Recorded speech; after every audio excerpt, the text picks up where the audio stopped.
ओम श्री गणेशाय नमः। ओम नमो भगवते वासुदेवाय। श्रीमद् भागवत महापुराण में द्वितीय स्कंध प्रारंभ करते हैं। द्वितीय स्कंध का पहला अध्याय ध्यान विधि और भगवान के विराट स्वरूप का वर्णन। श्री सुखदेव जी ने कहा, परीक्षित, तुम्हारा लोकहित के लिए किया हुआ यह प्रश्न बहुत ही उत्तम है।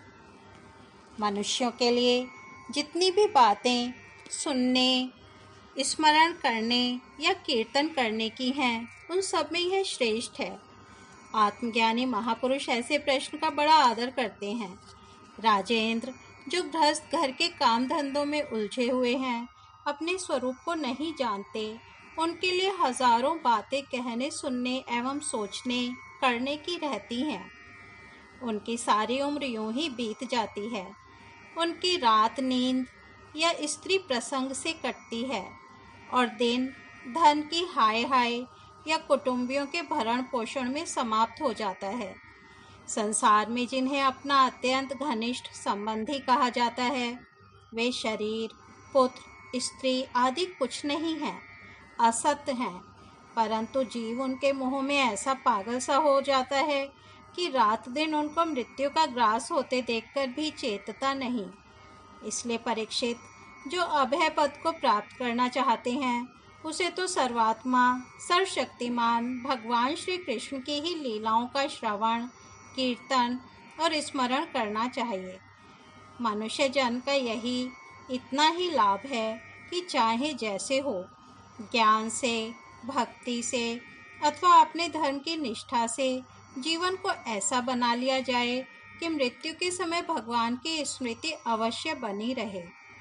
परीक्षित, जो निर्गुण स्वरूप में स्थित हैं एवं विधि निषेध की मर्यादा को लांघ चुके हैं, वे बड़े बड़े ऋषि मुनि भी प्रायः भगवान के अनंत कल्याण में गुणों के वर्णन में रमे रहते हैं। द्वापर के अंत में इस भगवत रूप अथवा वेद तुल्य श्रीमद् भागवत नाम के महापुराण का अपने पिता श्री कृष्ण द्वैपायन से मैंने अध्ययन किया था।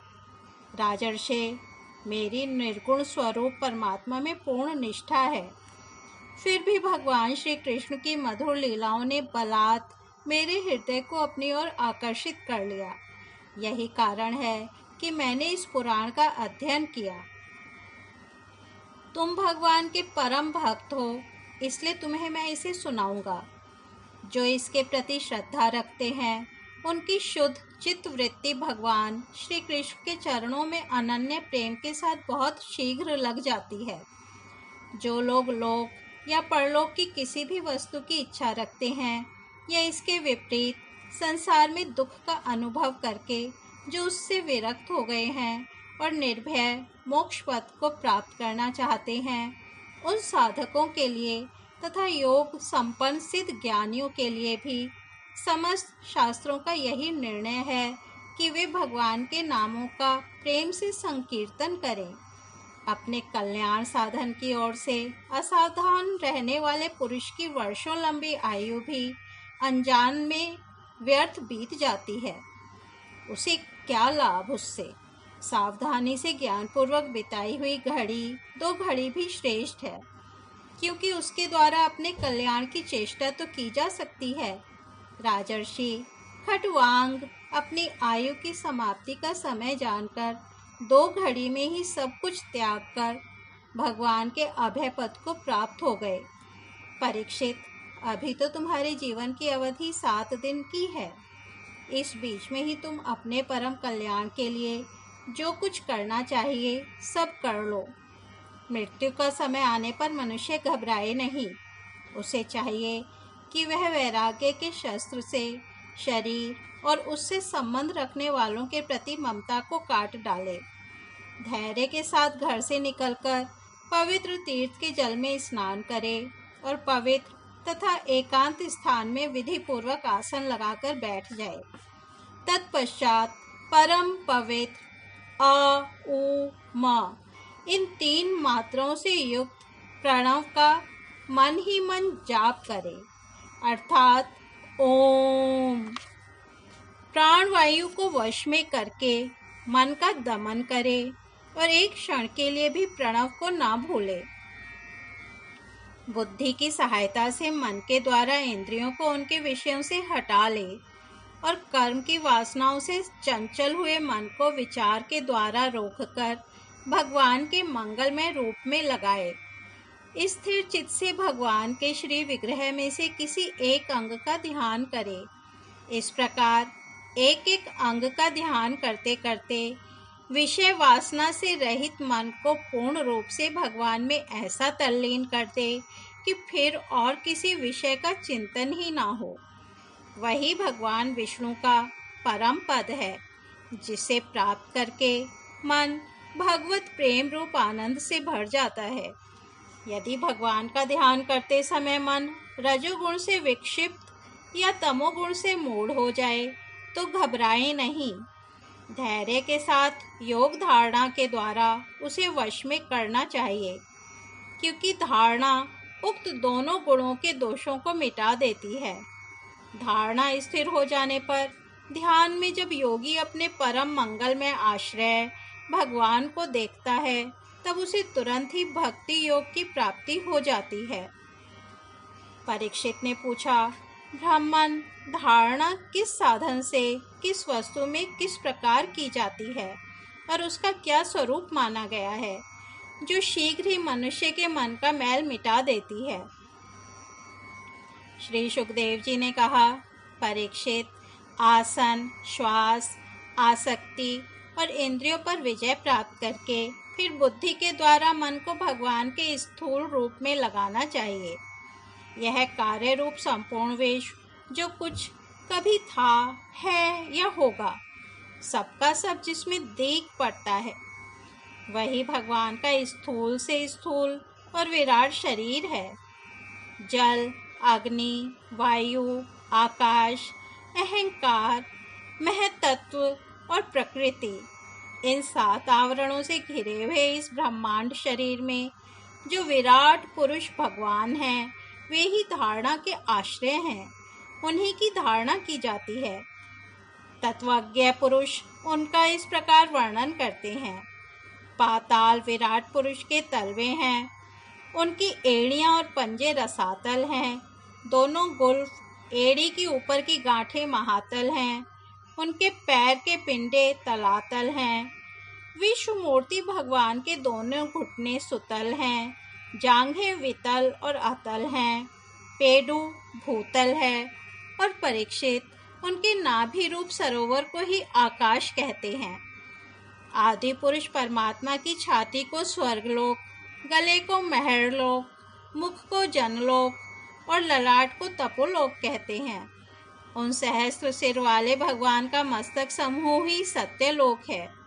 इंद्र आदि देवता उनकी भुजाएं हैं, दिशाएं कान और शब्द श्रवणेन्द्रिय हैं। दोनों अश्वनी कुमार उनकी नासिका की छिद्र हैं, गंध घ्राणेन्द्रिय है और धधकती हुई आग उनका मुख है। भगवान विष्णु के नेत्र अंतरिक्ष हैं, उनमें देखने की शक्ति सूर्य है, दोनों पलकें रात और दिन हैं। उनका भ्रूविलास ब्रह्मलोक है, तालु जल है और जिह्वा रस।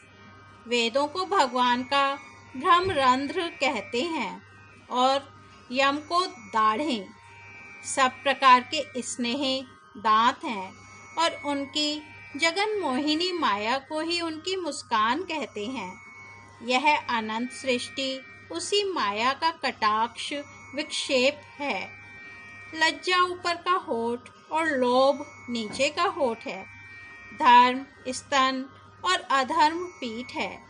प्रजापति उनके मूत्रेंद्रिय हैं, मित्रा वरुण अंडकोश हैं, समुद्र कोक है और बड़े बड़े पर्वत उनकी हड्डियां हैं। राजन, विश्वमूर्ति विराट पुरुष की नाड़ियां नदियां हैं, वृक्ष रोम हैं, परम प्रबल वायु श्वास है, काल उनकी चाल है और गुणों का चक्कर चलाते रहना ही उनका कर्म है। परीक्षित, बादलों को उनके केश मानते हैं, संध्या उन अनंत का वस्त्र है। महात्माओं ने अव्यक्त मूल प्रकृति को ही उनका हृदय बतलाया है और सब विकारों का खजाना उनका मन चंद्रमा कहा गया है। महतत्व को सर्वात्मा भगवान का चित्त कहते हैं और रुद्र उनके अहंकार कहे गए हैं। घोड़े, खच्चर, ऊंट और हाथी उनके नख हैं। वन में रहने वाले सारे मृग और पशु उनके कटी प्रदेश में स्थित हैं। तरह तरह के पक्षी उनके अद्भुत रचना कौशल हैं। स्वयंभुव मनु उनकी बुद्धि है और मनु की संतान मनुष्य उनके निवास स्थान है। गंधर्व, विद्याधर, चारण और अप्सराएं उनके षडज आदि स्वरों की स्मृति हैं। दैत्य उनके वीर्य हैं। ब्राह्मण मुख, क्षत्रिय भुजाएं, वैश्य जंघाएं और शूद्र उन विराट पुरुष के चरण हैं। विविध देवताओं के नाम से जो बड़े बड़े द्रव्यमय यज्ञ किए जाते हैं वे उनके कर्म हैं। परीक्षित, विराट भगवान के स्थूल शरीर का यही स्वरूप है, सो मैंने तुम्हें सुना दिया। इसी में मुमुक्ष पुरुष बुद्धि के द्वारा मन को स्थिर करते हैं, क्योंकि इससे भिन्न और कोई वस्तु नहीं है। जैसे स्वप्न देखने वाला स्वप्न अवस्था में अपने आप को ही विविध पदार्थों के रूप में देखता है, वैसे ही सबकी बुद्धि वृत्तियों के द्वारा सब कुछ अनुभव करने वाला सर्वांतर्यामी परमात्मा भी एक ही है। उन सत्य स्वरूप आनंद निधि भगवान का ही भजन करना चाहिए। अन्य किसी भी वस्तु में आसक्ति नहीं करनी चाहिए, क्योंकि यह आसक्ति जीव के अधः पतन का हेतु है। इस प्रकार श्रीमद् भागवत द्वितीय स्कंद का पहला अध्याय समाप्त होता है। कल हम दूसरा अध्याय सुनेंगे। तब तक विराम देते हैं। हरि ओम तत्सत।